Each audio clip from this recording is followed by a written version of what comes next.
Let me preface this video by saying that it may be triggering for some of you. This is a video for those of you who are really wanting to go deep into your psychological journey through astrology, what it means, what it represents, how you can become a more whole version of yourself. And I will be talking a lot about acknowledgement of the shadow self through all of this. So if those are topics that you're not really ready to get into and you're not really interested in working through, then I just want to give you a fair warning here. Feel free to click on any of the other videos on my channel. This is something that means a lot to me. It helped me through a lot. It's still assisted me through a lot. And so I wanted to provide it for you as well. So let's get into it.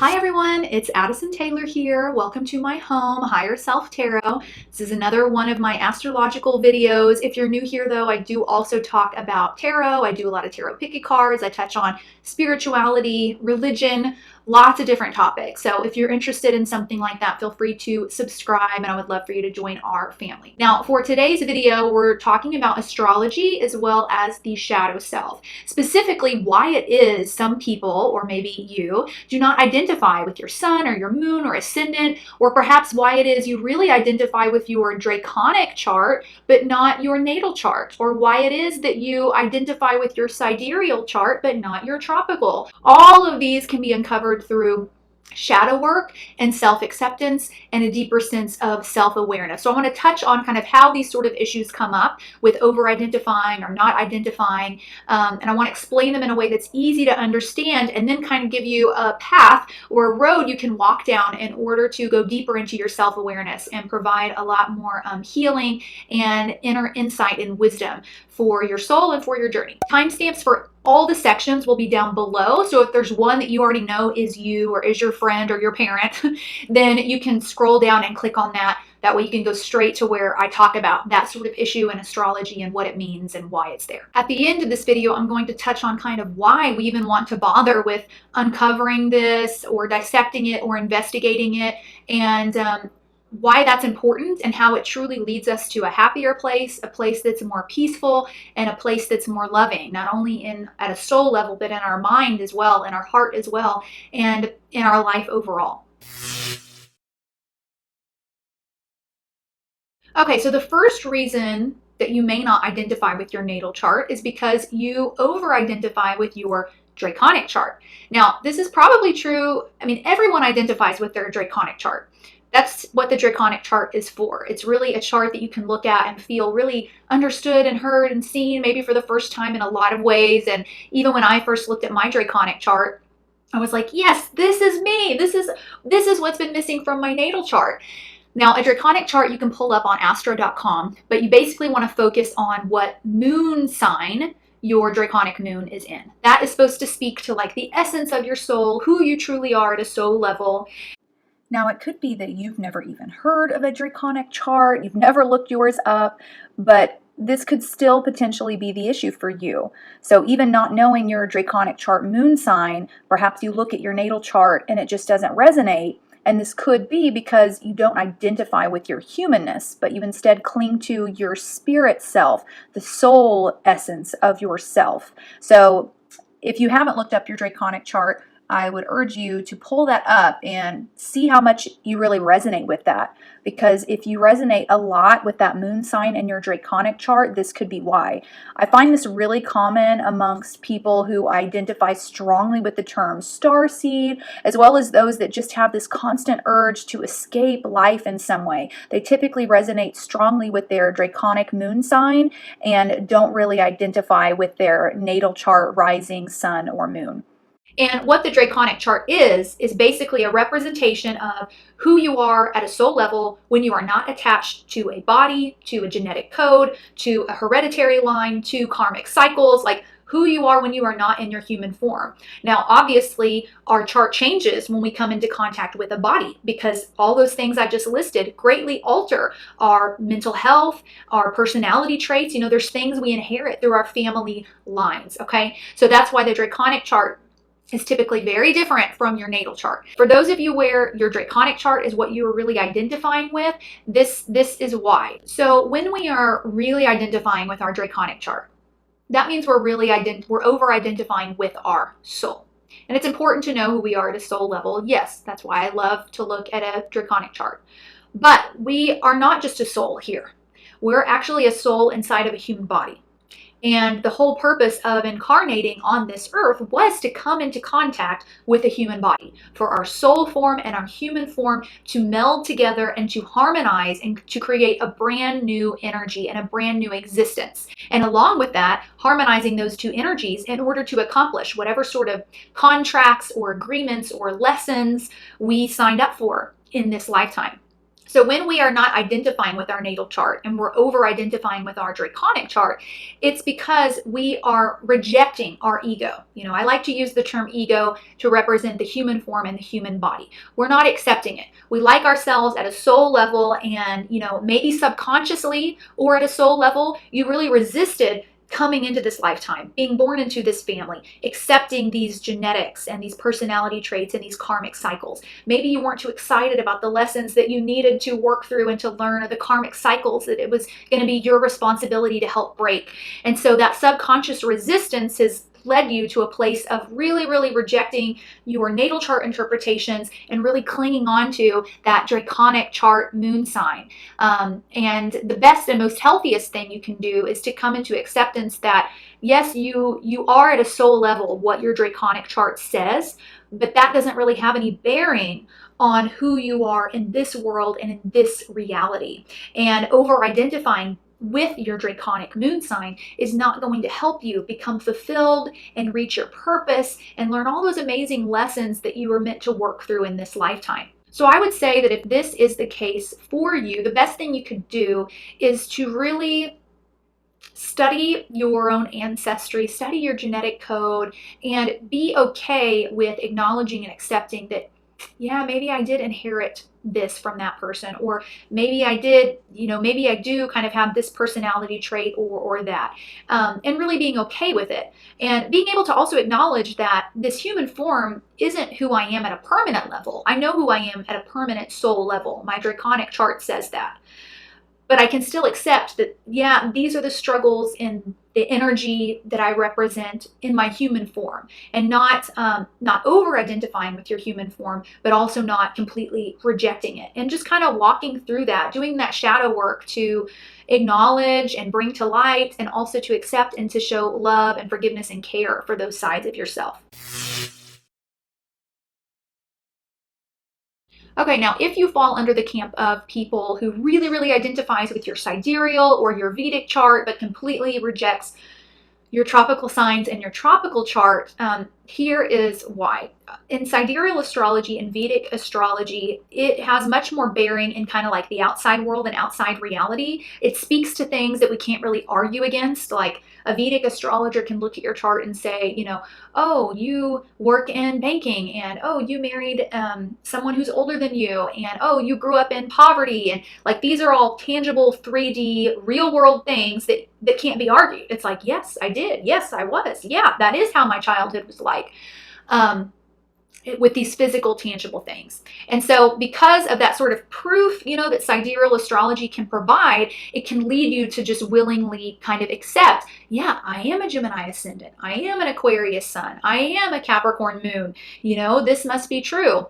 Whereas with tropical astrology, it's much more about perspective and the inner world and emotions and psyche and psychology. And these are, of course, things that we can either choose to acknowledge or to deny, like whether that be, oh, you can be selfish at times and you might have a bit of a temper. What? No, that's not me. That's not me at all. And it may totally be you, but that's an easy thing to just be in denial about or not be self-aware of. And so that can lead you to really reject the tropical chart and embrace the sidereal chart, when in my opinion, the healthiest form is of accepting both and realizing and becoming aware of both, your sidereal signs and what they mean and represent and what you need to work through or acknowledge, and your tropical chart, and come to a place of identification with both.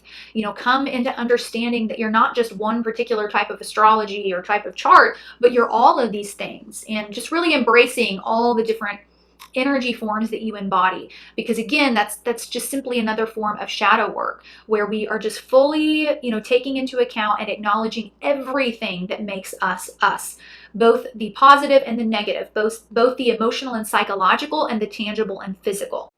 I think this quote really sums up what I'm saying here very well. Astrology is a language. If you understand this language, the sky speaks to you. Because our natal chart is really about the sky and God speaking to us, not us speaking upon it. It's supposed to give us messages and information about ourselves that we couldn't gather on our own. So it's not necessarily about whether or not you resonate with the chart or you don't resonate with the chart. It's about, are you willing to be open-minded and learn what the sky and what God has to say to you, what new information and new insights it has to bring to you. I remember growing up in church, one of these sermons that really stuck with me was a sermon my pastor gave about how so many people will leave a particular church because they just feel like the sermons just aren't really resonating with them. Like the sermons aren't really giving me what I need. And the pastor kind of flipped the perspective around to kind of say to the congregation, church isn't a place necessarily where we're supposed to come to receive what we need or what we want or to validate what we already think. It's supposed to give us something we didn't know we needed. It's supposed to be a place where we can enter with an open mind and receive things that maybe we didn't think we wanted or that we didn't think we were supposed to learn. We're supposed to be in a receptive state when we are participating in spirituality and religion as well as astrology. And truly, if you do think of astrology as a language, well, there's many different languages that exist in the world. We have English, we have Portuguese, we have Spanish, we have French.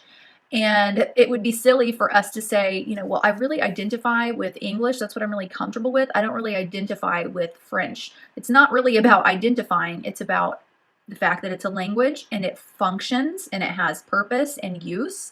And so are you going to be willing enough to kind of open your mind up a bit, get out of your own comfort zone with what you already think you know about yourself, and be open to receiving something new insight and information that can make you a more complete human being in some way. So astrology really should be a learning process. We are not the teachers. The natal chart is the teacher and we are the student. And all we really need to do is be open to receive that information and learning from the natal chart, from the teacher, in order to excel to that next level and become a more whole version of who we already are. Okay, now the third reason why you may not identify with your natal chart and like your sun, moon, and ascendant specifically is that you are over-identifying with the opposite sign to you. Okay, so for example, if you're a Cancer ascendant, you may read about Capricorn and Capricorn ascendants, because Cancer and Capricorn are opposites. I'll put a chart up here of all of the signs and their opposite signs in case you're not aware. So if you're a Cancer ascendant, maybe you read about Capricorn ascendant and you think, yeah, that sounds much more like me. And this Cancer ascendant stuff, that's not me at all. Or maybe you are a Leo sun, but you read about Aquarius sun signs, which is the opposite sign, and you're like, yeah, the Aquarius sun's totally me. I'm not this Leo sun over here. None of that's me. So when we're identifying with opposite signs, it's also a little bit about our shadow work that needs to be done, but also about kind of not having yet had the opportunity to become fully self-aware and or authentic. And here's why. I'm going to give a little analogy here that explains it perfectly to me, and it makes sense why so many of us come to this conclusion about ourselves. I know I did, definitely, especially before my Saturn return, because the Saturn return is kind of there to provide us a reality check based on what sort of lessons and conflicts it brings into our lives. Okay, so imagine, for example, a football field, okay? And here's the green team on this side, and here's the red team over on this side, and the football field's in the middle, okay? So when you come into this lifetime, you're just like plopped straight down on this side of the field, and you're looking straight ahead, okay? You're not looking down around you because you haven't thought to even do that yet. You've plopped down on this bench and you see what's straight ahead of you, which is that opposite team. Okay, so if you haven't taken an opportunity to really look down and around at yourself and your own surroundings and the bench that you are on, the easiest conclusion to come to is, oh, okay, everyone here is a part of that team that I'm looking at here. That's what everyone is. And so that must be what I am.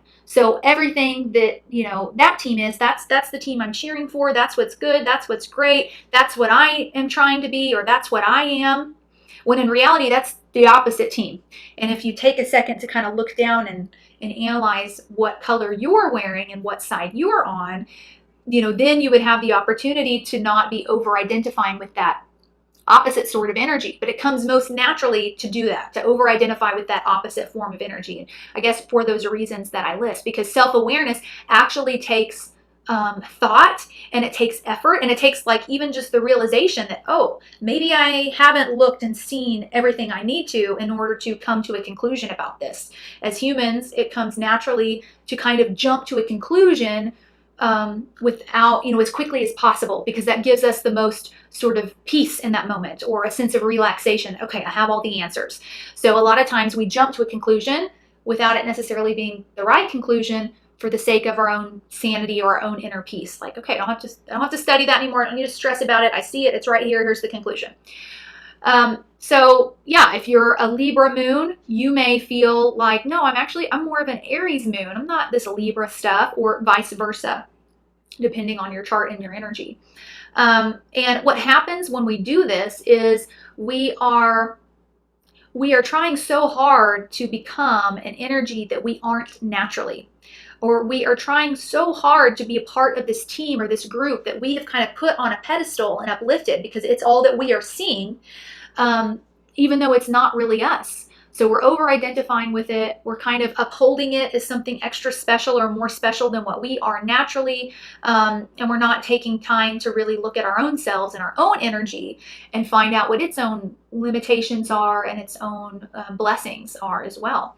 And when we are doing this, we're operating outside of our own natural energy. So what that actually leads to is a lot more exhaustion, because that takes a lot more work to try and be that way. And it allows our shadow self to kind of sneak in and take control. So while we think that, that the Cancer ascendant who's trying so hard to be that Capricorn ascendant may think it's doing a really great job at being that Capricorn ascendant or exemplifying that Capricorn energy, at some point that exhaustion is going to catch up with them, and they're going to feel,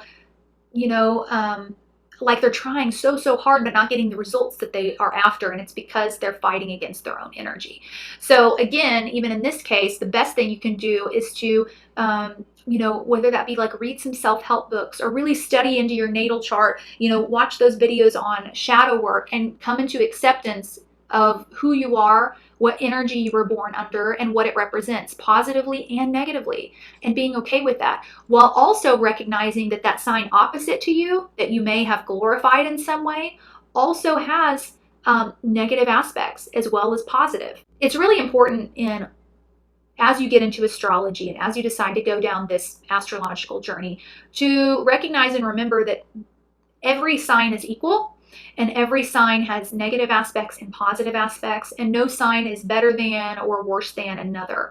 And especially if you naturally notice yourself kind of judging or shunning or pushing away certain astrology signs, if you look at the astrological symbols and think, yeah, that's a good sign. That one, oh, I'm glad I'm not that sign. If you're naturally doing that, then that's a sign. Take it as a sign that there is some sort of shadow work that needs to be done in order to bring some aspects of yourself that you view as negative or maybe in denial about or are shunning, to bring those things into light and to fully accept those and work through them. I see this most commonly with people who kind of have a negative view of the world, the type of people who have maybe been hurt over and over again by others. So they have taught themselves to kind of build up a wall around their own heart as a form of a protective mechanism. So they kind of view others or the world as kind of this dangerous sort of enemy. And in order to beat the enemy, they need to become the enemy. That's how they will sustain the most power over their own selves and their own person and their own lives. They have to become what is attacking them before it can attack them. So they will over-identify with that opposite energy of them, because the opposite energy of us represents the other. It represents the world. It represents the they, And so I've seen this done as kind of a subconscious protective mechanism. People have been hurt over and over again in their own lives by the other, by they, by them. So they become them, they assimilate or attempt to, in order to protect their own hearts and their own energy and their own person, basically. Because subconsciously, in their mind, people that embody their natural energy are the ones that get hurt. They're the ones that get trampled upon. They're the ones that get walked upon. So they already begin to create this sort of shadow version of their own energy at a young age, because they're taught that their energy is a weakness out in the world. So they must embody the opposite energy in order to sustain their own life, in order to be accepted by the group, in order to gain power over themselves, and to avoid being hurt over and over again. I'll give you a little example from my own life if you care to listen. If not, feel free to skip ahead.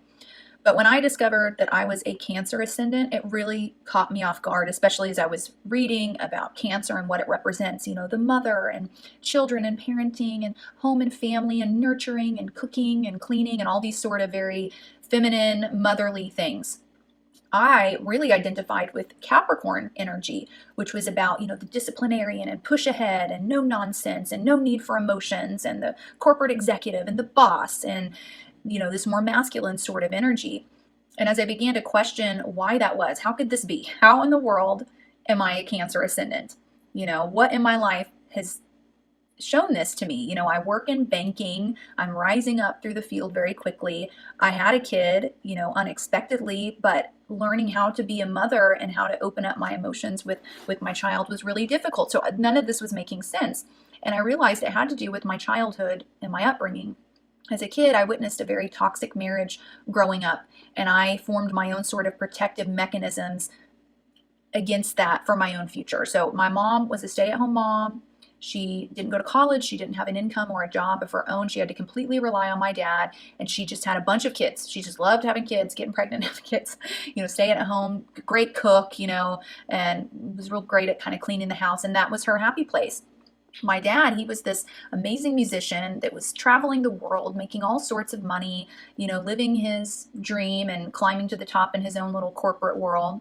But the marriage dynamic between them was really, really unhealthy. And because my dad was the one with the money, with the prestige, he basically held all of the power in that marriage, just naturally. And my mom would always drill into my head as a kid, when you grow up, don't do what I did. You better go to college. You better get a job. You better not choose to just become a mom and have a bunch of kids. Do not ever get to a place in your life where you're dependent on someone else. You be independent. She drilled this into me. So I taught myself from a young age that being that Cancer energy is a weakness. In order to survive out in the world, I have to try as hard as I can to embody this Capricorn energy. That is all that matters. And eventually, fighting against my own energy for so long eventually ended up really hurting me. It became very exhausting. And by the time of my Saturn return, I kind of started working through the psychology of all this and breaking down these barriers so that I could come into acceptance that, yes, I'm that Cancer energy. I'm not that Capricorn energy, and I can try to embody it as much as I want, and I can try to keep projecting who I am naturally as much as I want. But the more I do that, the more unhappy I'm becoming. So maybe it's time to switch this up and analyze this and see where these sort of negative connotations with my own energy came from and why, and heal those. I think a lot of the reason why we don't identify with who we are and what we represent is because as humans we have that inner need to be a part of a tribe and to be accepted by the group and accepted by a community. And so depending on our upbringing, if we were naturally taught that certain aspects are negative or should be accepted, whether that be being emotional is really bad, or being unemotional is really bad, or whatever it is, we start to closet those things within ourselves, and it becomes too painful for us to accept that of ourselves, because in our subconscious that acceptance is going to lead to nobody else wanting to be around us, or nobody uplifting us, or no one giving us the acknowledgement that we need. So we try so hard to fit into this sort of box that our psyche and our subconscious has created to represent kind of the perfect human, and then we become unable to acknowledge and love and accept our own imperfectness, the imperfectness that we all have, and recognizing that no one person is better than another. The truth is, every astrological sign has power and has weakness. Every astrological sign has the ability to hurt others or be hurt by others. None is less powerful than the other. So in kind of studying your astrological signs and then the opposite, going more in depth with that and kind of thinking through, yeah, these are the moments in my life where I was hurt by someone with that same energy. And yeah, I think I did kind of tell myself that I need to embody that opposite energy in order to protect myself moving forward, and just start like analyzing and calculating all of this, soaking in all the data and breaking down these barriers, and ultimately having a vulnerable and open heart as you move through the world. That's the healthiest, happiest way to be.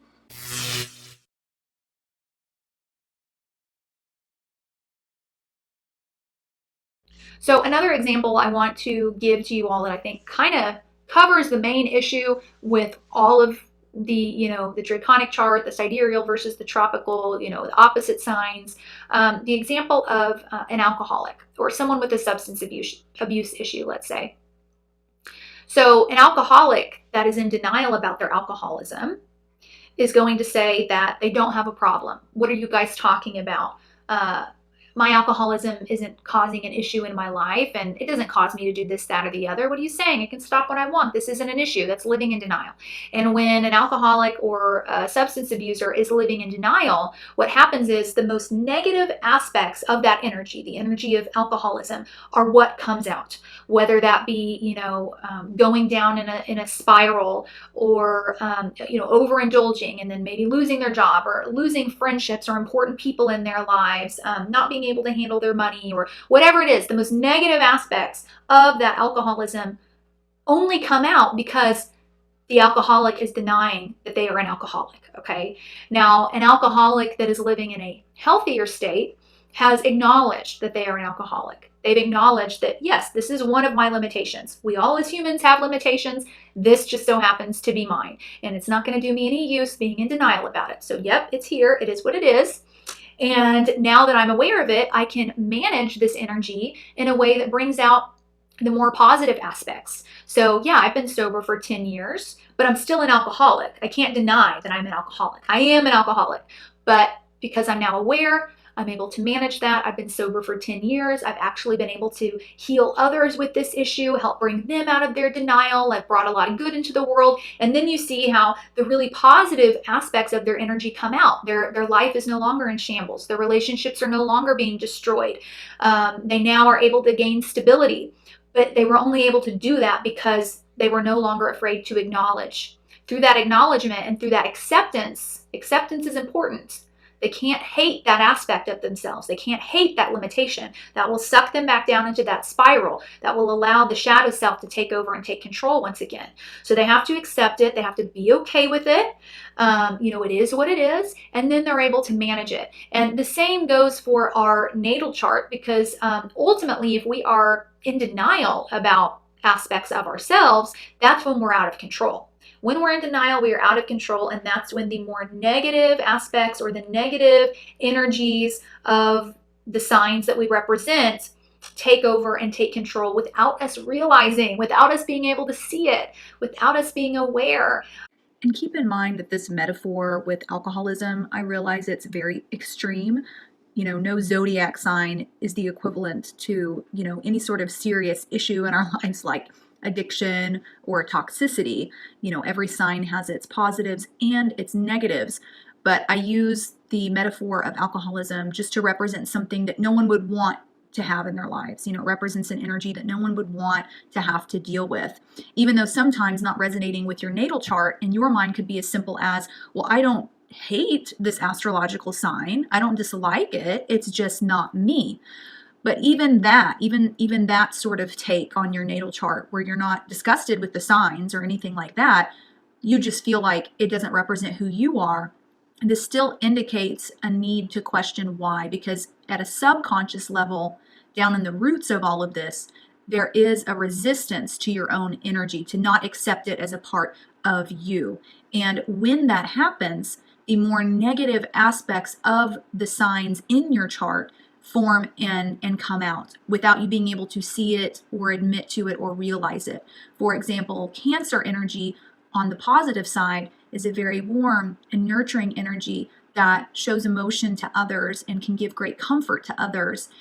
But on the negative side of Cancer energy, it can be very manipulative, very controlling, and so when you're not aware of your energy or you're not accepting it, that means you're not in control of it, and that's when the shadow comes out. So like the Cancer ascendant that doesn't recognize they're a Cancer ascendant or can't bring themselves to relate to that energy is not accepting responsibility for it and therefore is not managing it. So they may operate in their life as this more Capricorn sort of energy, but this manipulative side or this controlling side to the Cancer energy is what will come out more often without them really understanding that or seeing it for what it is, versus when they accept that Cancer energy and they're aware that it's a major part of their chart and they're aware of both the negatives and the positives that come with that energy, then they can make a daily choice to embody and express more of that positive energy. And then their eyes will be peeled for situations where they notice maybe they're wanting to manipulate a little bit too much. Maybe they're wanting to control a bit too much. Oh, that's part of, my Cancer energy. So let me kind of get a grip on this. And so that's why I use the example of kind of the alcoholism, because it works in that same way. Once the alcoholic is aware of the alcoholism, then they're able to keep their eyes peeled for moments where they feel that they're falling into temptation, and then they're able to kind of manage it and express the more positive energies of that trait. So whether or not you identify with your chart, people in your very close circles in your personal lives who have had interactions with you, they would likely resonate with what they hear when they read that Cancer ascendant sign or that Taurus ascendant sign, especially the more negative traits. And then whenever you come into acceptance of your personal natal chart and its energies, then the close people in your life would read descriptions of your chart and resonate with the more positive aspects of those signs. Because at that point, you're managing your energy better. So then they say, yeah, that's totally you, sweet, nurturing, or whatever. For most of us, it's a combination of both, and it always will be. But it's always so much healthier to just be aware of what you're dealing with. It's good to know how much money is in your bank account. So that way you know what to purchase and what not to purchase and how to spend it wisely and most efficiently. The same goes with our natal chart. It's energy that we are receiving from the planets. And knowing what kind of energy we're receiving, how much of it, gives us an idea of how to navigate with it and move forward and make smarter decisions and express ourselves in a healthier way that feels good for our soul and our spirit, as well as for our body and our ego. There are still certain things about your ascendant sign or your sun sign that you're like, that's not me. Why is it that you're having such a hard time accepting it? Why is that not okay? Why doesn't that sit right with you? I encourage you to look up some YouTube videos on psychology and shadow work and all that great stuff, and keep analyzing your natal chart and researching that, because it's only going to bring you closer to understanding who you really are, what you really signed up for in this lifetime, and who you're meant to be, who you're meant to become. So comment below, let me know what resonated for you. What's your sun, moon, and ascendant sign? Is this something you've struggled with, being able to identify with it, or perhaps over-identifying with your draconic chart? I'd love to get into some conversations with you down below, and if there's any other questions you have, feel free to ask away. I think I may do a video on the draconic chart next, and kind of going over how you can look that up and what your draconic moon sign is and what that means, because that is a lot of fun to do. So let me know if that's something you'd like to see. I love you guys, and I will see you in the next video.